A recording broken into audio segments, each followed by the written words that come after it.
it ain't broke, don't fix it.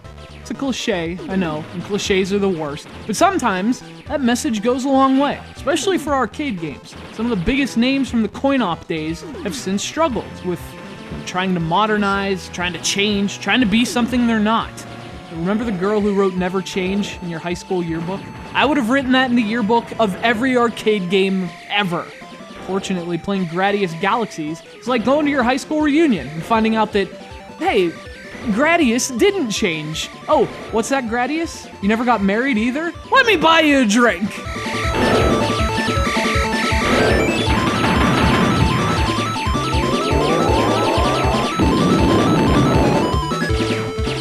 Released for the Game Boy Advance back in 2001, Galaxies was the first Gradius game designed for a handheld since Nemesis 2, also known as Gradius Interstellar Assault for the original Game Boy.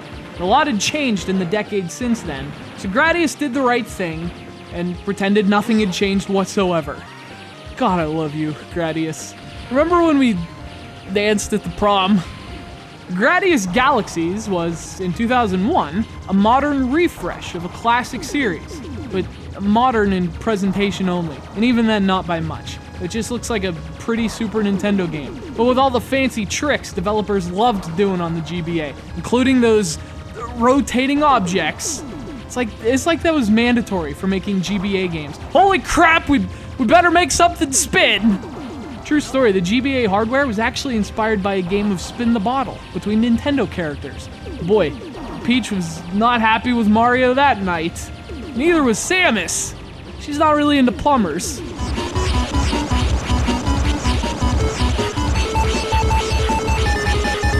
So Galaxies looks good, but it plays even better. The slowdown that hurt prior handheld Gradius games, and even some of the older console releases, isn't a problem in Galaxies. The game runs really well on the GBA. And the nice thing is that you can actually play with rapid fire turned on if you want. So, if you're just god-awful at video games, like me, you can still blow some shit up. Well, emphasis on some shit.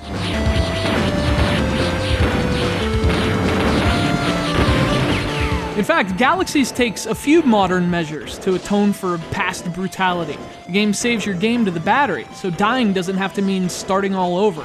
Your save file lets you return to any level you've already beaten, which is great. And the game also gives you infinite continues, which still weren't enough for me. But the effort is appreciated, Gradius. Maybe you have changed after all.